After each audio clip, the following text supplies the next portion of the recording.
Hi అండి. అందరికీ నమస్కారం. Welcome to my channel. ఈ వీడియోలో ఉద్యోగులకు, పెన్షనర్లకు సూపర్ గుడ్ న్యూస్. కొత్త ఇన్‌కమ్ టాక్స్ రూల్స్ అయితే రావడం జరిగింది. భారీ ఊరట అయితే ఇందులో ఉండబోతోంది. మరి పూర్తి వివరాలైతే వీడియోలో తెలుసుకుందాము. వీడియో అయితే ఎక్కడ గాని స్కిప్ చేయకుండా ఎండ్ వరకు చూసేయండి. అప్పుడు ఇన్ఫర్మేషన్ పూర్తిగా అర్థమవుతుంది. అలాగే వీడియో చూస్తున్న ప్రతి ఒక్కరు వీడియోకైతే లైక్ చేయండి ఫ్రెండ్స్. ఈ వీడియోని తోటి ఉద్యోగ, పెన్షన్ మిత్రులతో అయితే షేర్ చేయండి.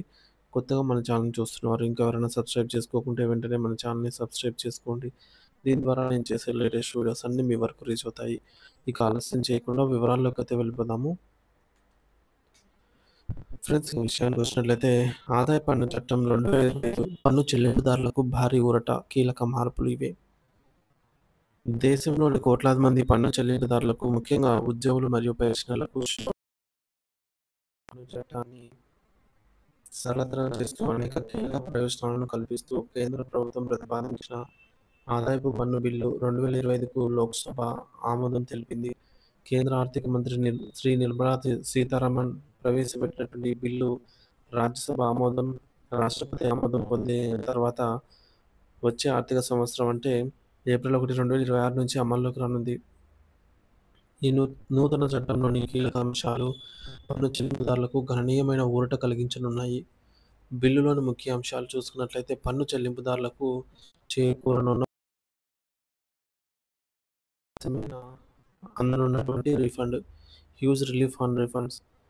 ఇప్పటివరకు ఉన్న నిబంధనల ప్రకారం గడువు తేదీలోగా ఐటీ రిటర్న్స్ దాఖలు చేయని వారికి రీఫండ్ పొందే అవకాశం ఉండేది కాదు. ఈ నిబంధనపై తీవ్ర వ్యతిరేకత ఉండేది. ఈ నూతన చట్టంలో ఈ కఠిన నిబంధనను తొలగించారు. రెండోది ప్రయోజనం. అనారోగ్యం, సాంకేతిక సమస్యలు లేదా ఇతర సమంజసమైన కారణాల వల్ల గడువులోగా రిటర్న్స్ ఫైల్ చేయలేని వారు కూడా ఆలస్యంగా దాఖలు చేసినప్పటికీ తమకు రావాల్సిన రీఫండ్‌ను పొందేందుకు అవకాశం కల్పించారు. ఇది లక్షలాది మందికి అతిపెద్ద ఊరట. రెండోది పెన్షనర్లకు విస్తరించిన ప్రయోజనం. ప్రస్తుతం ప్రభుత్వం మరియు ప్రైవేట్ రంగ ఉద్యోగులు తమ పెన్షన్‌లో కొంత భాగాన్ని ఏకమొత్తంగా తీసుకున్నప్పుడు మాత్రమే పన్ను మినహాయింపు లభిస్తోంది. ఈ ప్రయోజనాన్ని ఇప్పుడు ఉద్యోగేతరులకు కూడా వర్తింపజేయనున్నారు. ఎల్ఐసి, పెన్షన్ ఫండ్ లేదా ఇతర యాన్యుటీ పథకాల నుంచి ఏకమొత్తంలో పెన్షన్ అందుకునే వ్యక్తులు చాలా వర్గాలకు ఆర్థికంగా ప్రయోజనం చేకూర్చే ముఖ్యమైన మార్పు. ఇకపోతే గృహ ఆస్తి ఆదాయంపై స్పష్టత. గృహ ఆస్తి ఆదాయంపై వచ్చే ఆదాయాన్ని ఆహ్, గు ఈ విధంగా లెక్కించే విషయంలో ఉన్నటువంటి గందరగోళాన్ని ఈ చట్టం తెరదించింది. Standard deduction. మున్సిపల్ పన్నులు చెల్లించిన తర్వాత మిగిలిన వార్షిక అద్దె ఆదాయం నుంచి 30% స్టాండర్డ్ డిడక్షన్ యథావిధిగా కొనసాగుతుంది. వడ్డీ మినహాయింపు. ఇంటి నిర్మాణం, కొనుగోలు లేదా మరమ్మతుల కోసం తీసుకున్న రుణంపై చెల్లించే వడ్డీని కూడా ఆదాయం నుంచి మినహాయింపు పొందవచ్చు. పాక్షిక అద్దెపై స్పష్టత. ఇంటిలో కొంత భాగాన్ని మాత్రమే అద్దెకు ఇస్తే సముచిత అద్దె ఫెయిర్ రెంట్ లేదా వాస్తవంగా పొందిన అద్దె యాక్చువల్ రెంట్, ఈ రెండిట్లో ఏది ఎక్కువైతే దాన్ని మాత్రమే గృహ ఆస్తి ఆదాయంగా పరిగణిస్తారు. టీడీఎస్ చెల్లింపుదారులకు ఊరట.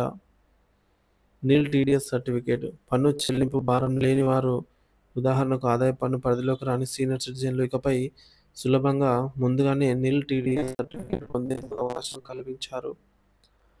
దీనివల్ల వారి ఆదాయంపై అనవసరంగా టీడీఎస్ కట్టవకుండా ఉంటుంది. జరిమానాల తొలగింపు.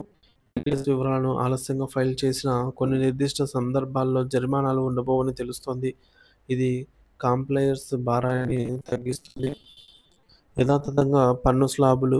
నూతన చట్టం ప్రధానంగా నిబంధనలను సరళీతరం చేయడం, పన్ను చెల్లింపుదారులకు అనుకూలమైనటువంటి వాతావరణాన్ని కల్పించడంపై దృష్టి సారించింది. ప్రస్తుత ఆదాయ పన్ను స్లాబ్‌లో గానీ, పన్ను రేట్‌లో గానీ ఎటువంటి మార్పులు ప్రతిపాదించలేదు. అవి యథాతథంగా కొనసాగుతాయి. ఆదాయ పన్ను చట్టం 2025 పన్ను విధానంలో ఒక సానుకూల ముందడుగు. కాక నిజాయితీగా పన్ను చెల్లించే వారికి ఊరటనిచ్చే అనేక నిబంధనలను పొందుపరిచింది. ముఖ్యంగా ఆలస్యమైన రీఫండ్ ఇవ్వటం, పెన్షన్ కమ్యుటేషన్ ప్రయోజనాన్ని విస్తరించడం వంటివి చారిత్రాత్మక నిర్ణయాలు. ఈ బిల్లు పూర్తి స్థాయిలో అమల్లోకి వస్తే పన్ను చెల్లింపు ప్రక్రియ మరింత పారదర్శకంగా, సులభంగా మారుతుందనైతే ఆశించవచ్చు.